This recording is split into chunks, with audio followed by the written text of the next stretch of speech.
Are you going to lose that killer view, or is the next view? I am going to lose that killer view. My new office isn't nearly as good as my old one, but for the rest of our team, it's a great office. But I'm going to lose it, unfortunately. Okay. Well, it sounds like you're people first, which is always a good thing. Yeah.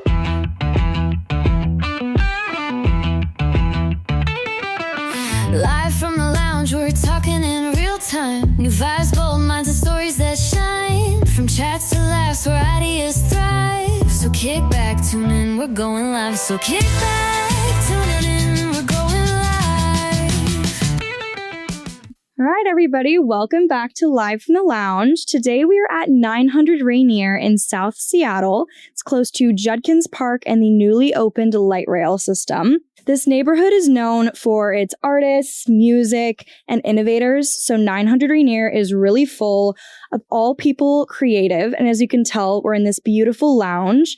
I love the style of it. The plot on the walls is so much fun. And then for those of you who joined last episode, we talked about affordability a little bit, and 900 Rainier actually offers both MFTE and MHA, and it's featured on roostaffordable.com if you want to go check it out. So today we're here virtually with David Watson, founder and CEO of RentVision, which is based out of Lincoln, Nebraska.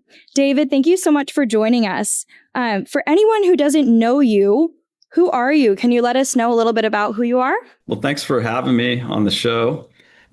So I'm based here in Lincoln, Nebraska, and maybe most important is I've been married to my wife, Jamie, for about 19 years now this summer, and we've got 4 kids. So a 15-year-old, a 13-year-old, and then twins for anybody that knows what that experience is like. And it's a lot of fun. So.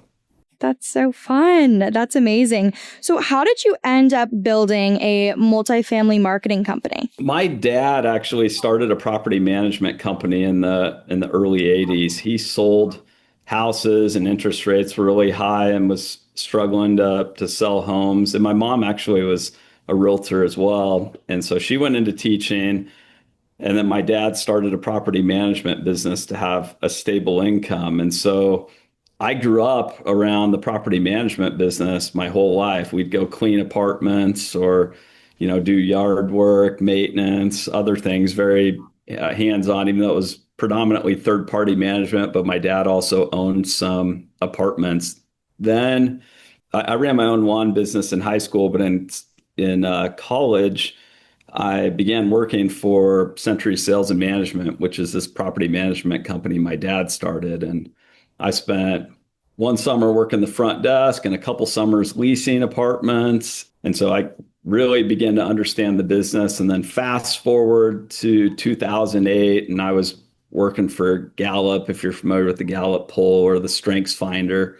I was working for them. My dad wanted to retire in the next few years. And so he called me and asked if I'd be willing to buy into the business and come back and take over. And so I did. And then that's what led me to start RentVision, because there was just no good apartment marketing that I could see. And so RentVision was born in 2009. So that's the quick version of getting into multifamily. That's awesome. So it kind of really just all happened in-house for you then. Really organically. It did. Yeah, I didn't realize that, which makes sense with the platform and kind of all the nuances that go on in the multifamily industry. So it seems like you had a good idea of what was needed. So that's really cool. So I'm curious, what does a typical day look like for you? I wish there was a typical day. The types of things that I like to work on, I like to work on a lot of product stuff. So anytime we're building a new product, I usually had my hand in thinking of what we should be building and why we're doing it. I participate in leadership meetings, whether it's our weekly meeting or an all-day monthly meeting or quarterly or annual planning meetings. I'll participate in some client meetings, not most of our clients, but a few of our clients I'll be on calls with and meet. And then I like to teach. So I actually just got done spending an hour teaching our client success team about some analytical data and how to better advise clients. if I do see clients, like I'm coming to visit you all here in a month or so, I love to spend half a day in a room teaching and educating people. But at the end of the day, there is no typical day. I have to go where the bottleneck is and see, what needs to get solved and where we need to take the company. Yeah. Well, that's it. That was a trick question. So you answered it really well. I think we know that all too well, that there really isn't any typical day, right? Yep. No, there's not.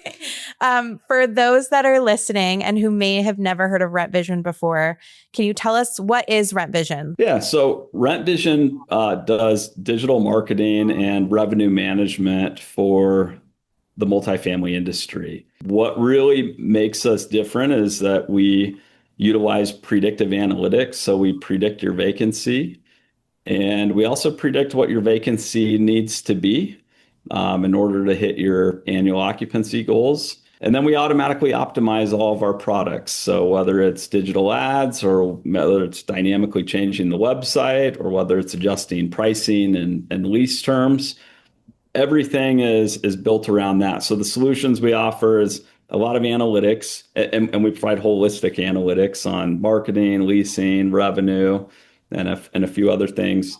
Community websites and corporate websites, visual content. We actually invented the walkthrough video where you just click play and walk around.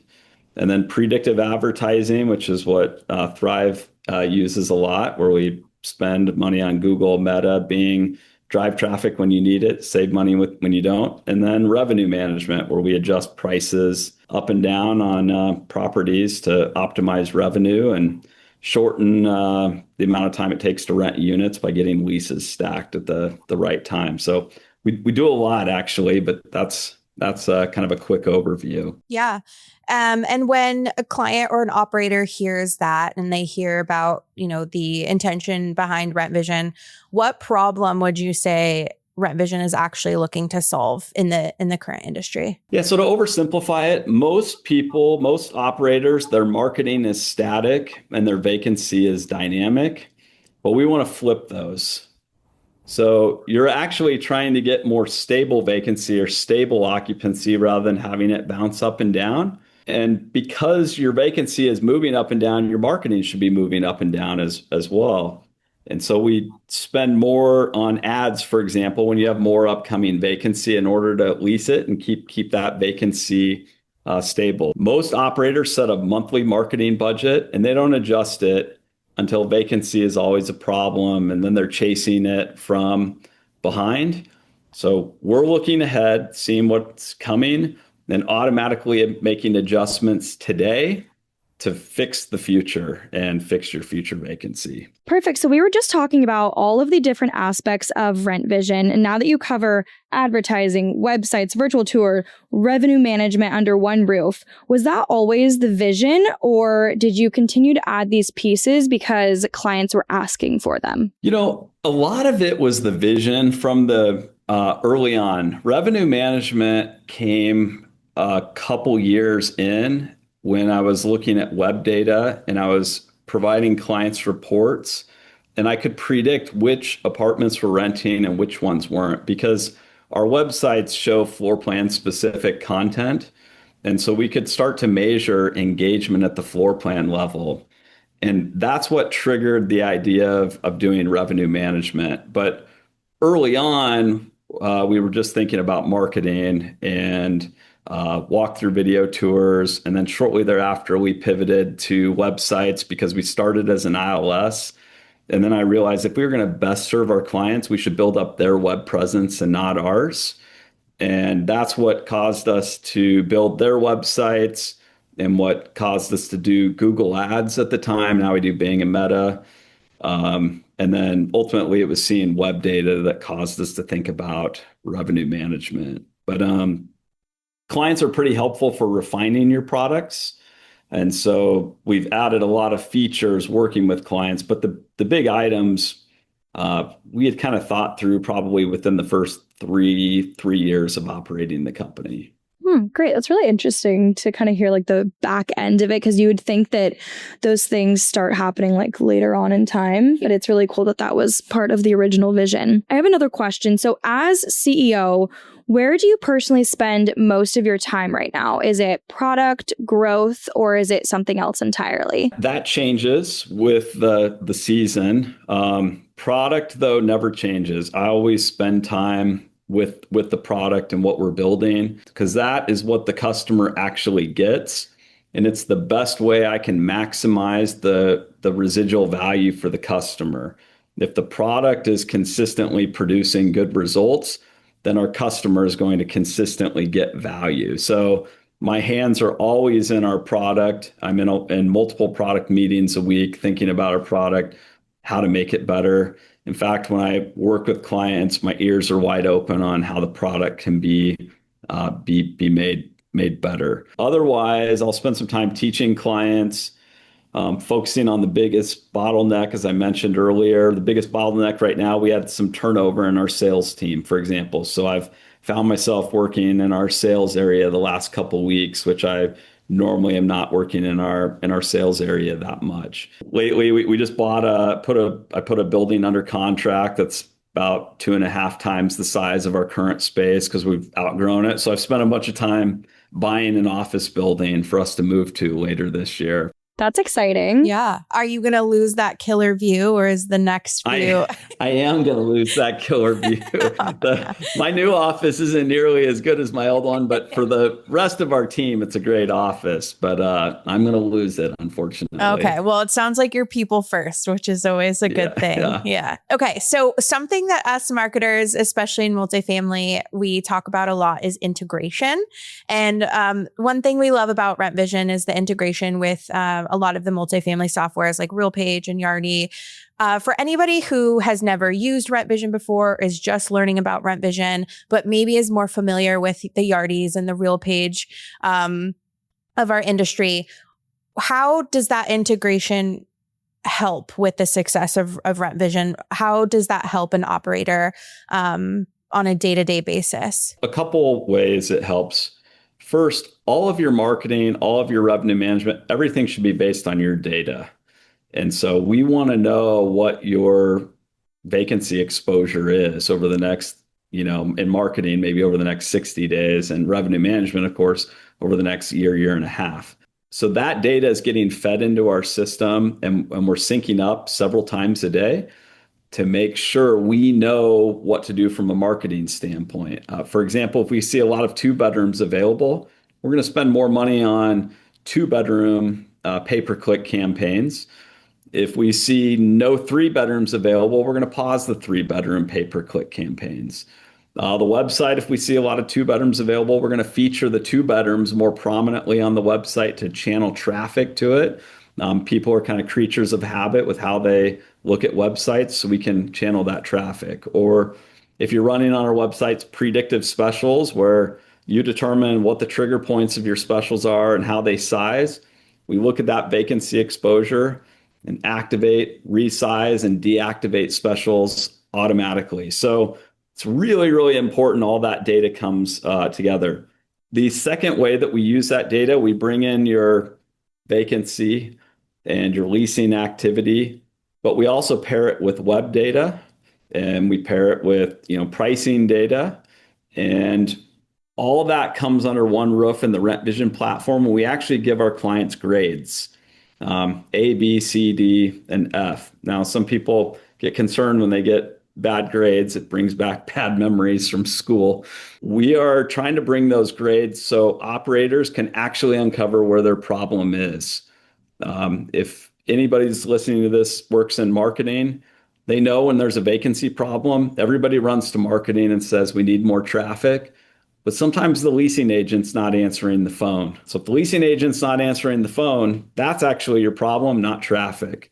So we try to bring more holistic reporting data to a client, some from the integration and some from other sources, to help people properly diagnose where their problems are. Yeah. And you mentioned your grading system of the A, B, C, D. I think that really helps too. I know in a lot of conversations I've had with non-marketers, it's sometimes a little difficult to convey, what our daily marketing jargon is. But I think when you put the, just the letter block in front of them, it kind of turns on that indicator of like, okay, things are going really well, or we really need to take a look at our internal marketing strategies. We say it adds context to the numbers. Yeah. Non-marketers, you have 3,000 visits to your website. Is that good or bad? They don't know, but they know that a D is bad and an A is good. Yes, exactly. This episode is sponsored by RentVision. Once your portfolio passes 10 communities, PPC gets hard to manage and results slip.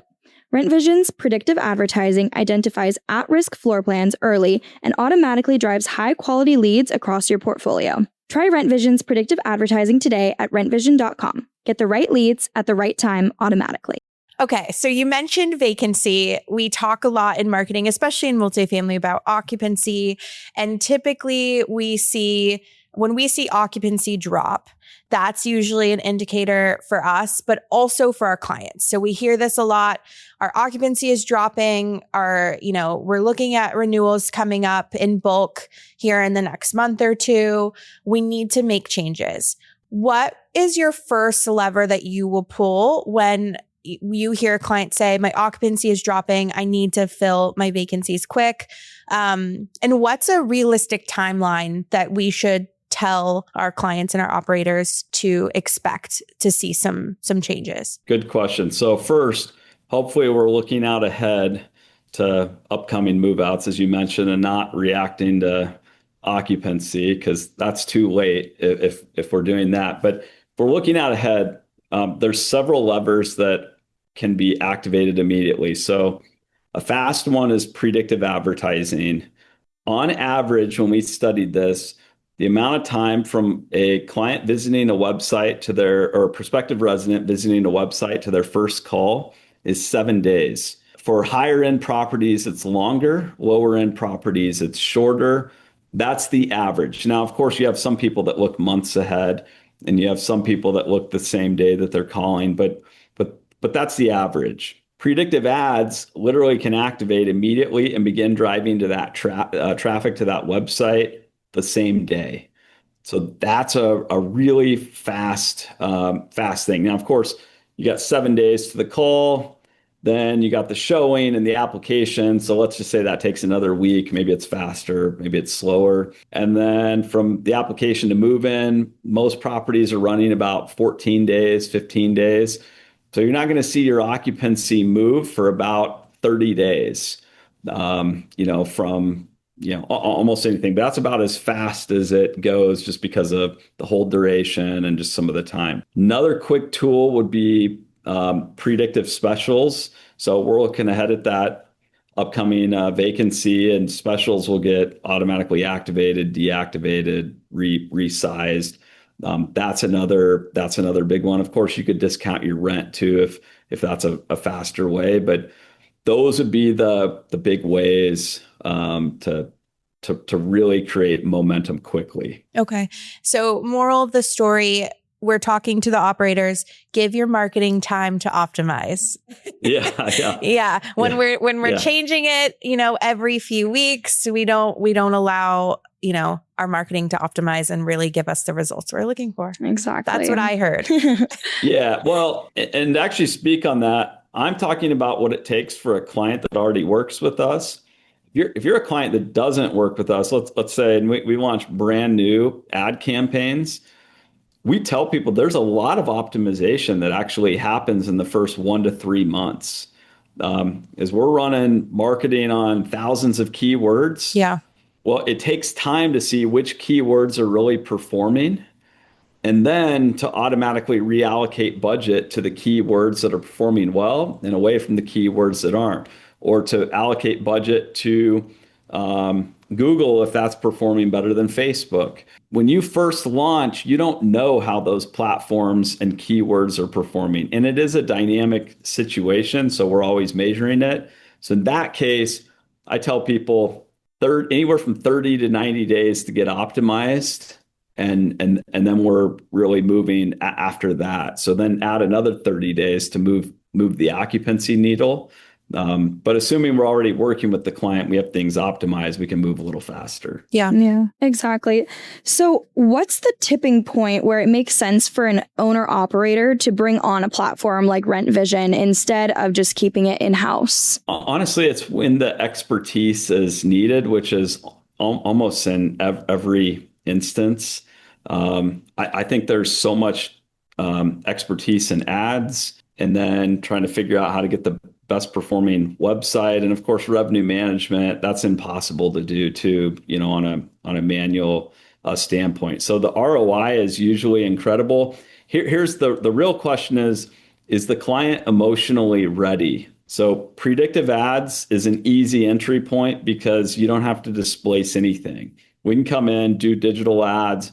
You can keep almost everything running as is. A website's a little more emotional for some people to give up their site.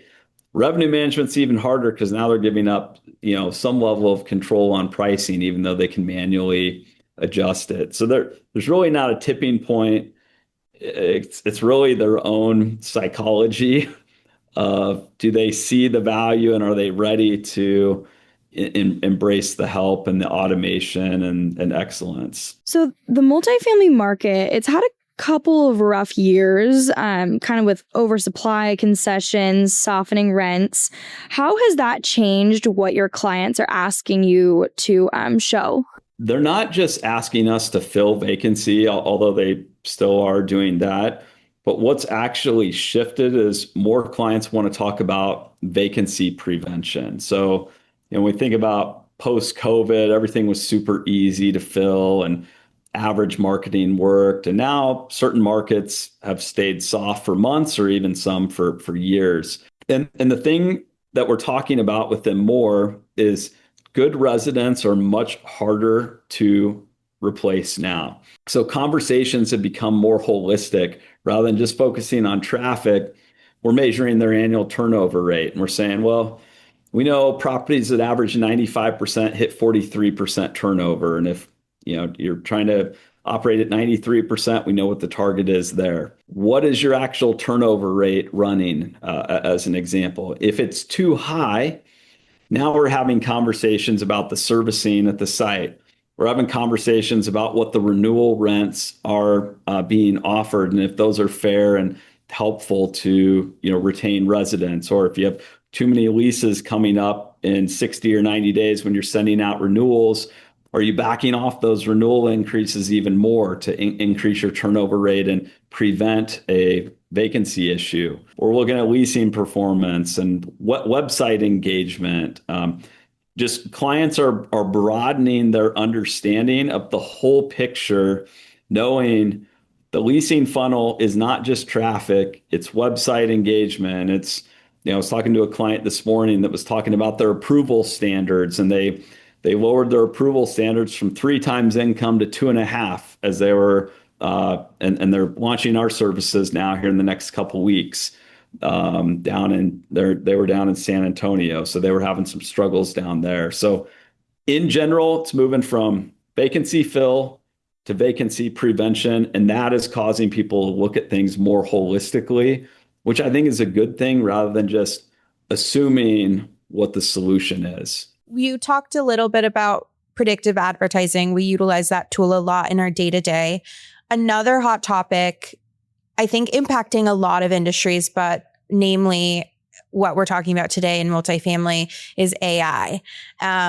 How do you envision AI kind of impacting our industry currently and in the future? And do you see it impacting RentVision in any way or any capacity? AI is going to impact everybody, but I think it's important to have the right mindset with innovation. I've told this to our team long before AI became the craze that it is today.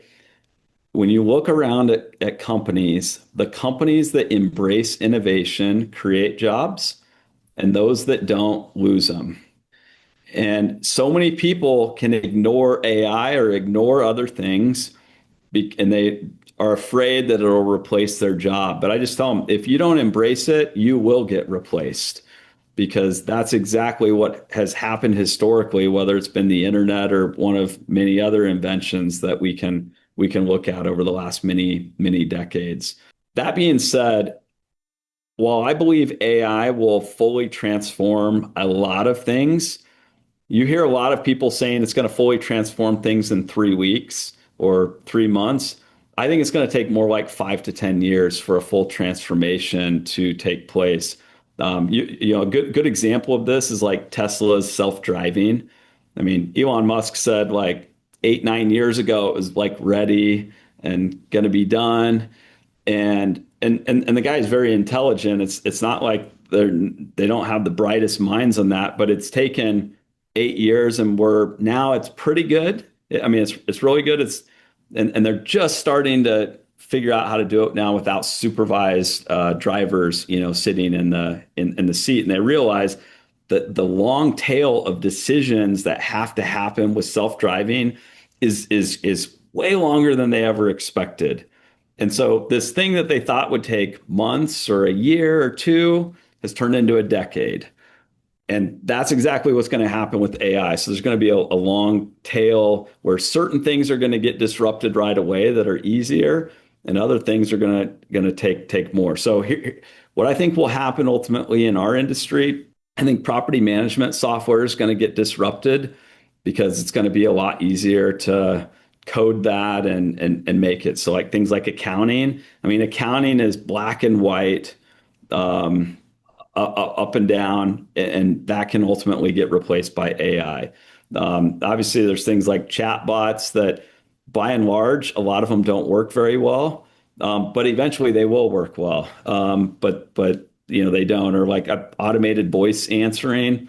By and large, we see that not convert very well to leases, but eventually it will potentially get there. But they gotta keep working. Websites, those will probably be able to get built much easier with software. What's going to take longer? Actually, I think ads are going to take longer. You might think that's easier, but I think with like true keyword targeting and truly knowing the product, I think that's going to be a little bit longer. Revenue management, that's going to be really hard, because to me, the best data is private, not public. The best data is web data and your property, your actual availability data. So you can't just go out and do AI for revenue management and somehow have this, better product unless you really are bought into public data, exclusively. And I'm not talking about rent data and some of the price collusion stuff, but for us, we look at web data and your availability and some more specific things there. Manual work like photography is always going to stay around. You're seeing legislation come in to California, which probably means it'll hit the rest of the country at some point, where we're having to display online if a photo has AI edits to it. So some of that stuff's going to stay. So in summary, a lot of changes. We shouldn't be fearful. We should embrace it and just face reality. That's what we're doing at RentVision. If we say, hey, this is going to weaken a product feature, well, we need to embrace AI, make it as good as we can, and maybe it lowers the price for our clients and everybody wins. But if we ignore that, we're going to get replaced and by something faster, cheaper, better than if we just embrace it. You pointed out the self-driving cars, and I do want to say that as a 90s baby, I feel lied to. I'm still waiting for the flying cars that they said we would have at this point. So I'm with you on that. I totally agree. Yeah, I was definitely lied to, I think. But now that we've had a really great discussion about RentVision and how we utilize it on a day-to-day, at least we do on our team.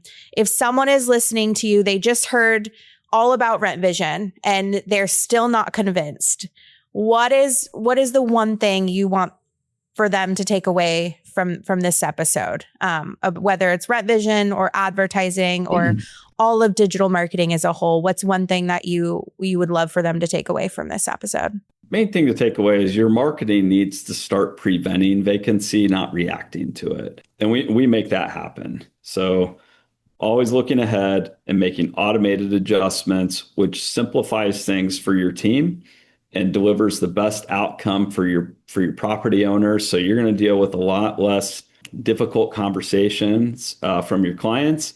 And when you do run into difficulty, you'll be able to see all the things that actually were happening ahead of time, and shows so much more proactivity on your part. And where can people find RentVision? Go to rentvision.com and just schedule a demo on there, and we'd be happy to talk with you. Wonderful. Well, we really appreciate you taking the time to chat with us today, David. We learned a lot. We will continue to utilize RentVision in our day-to-day, and we hope that more people are enlightened about what you guys are doing out there. Thanks for having me on the show. I've enjoyed the conversation. Thank you. Thank you. And for those that are listening, thank you so much for joining us for another episode of Live from the Lounge. We can't wait to see you soon.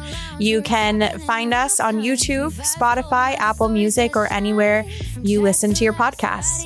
Thank you so much. Bye, guys. So kick back.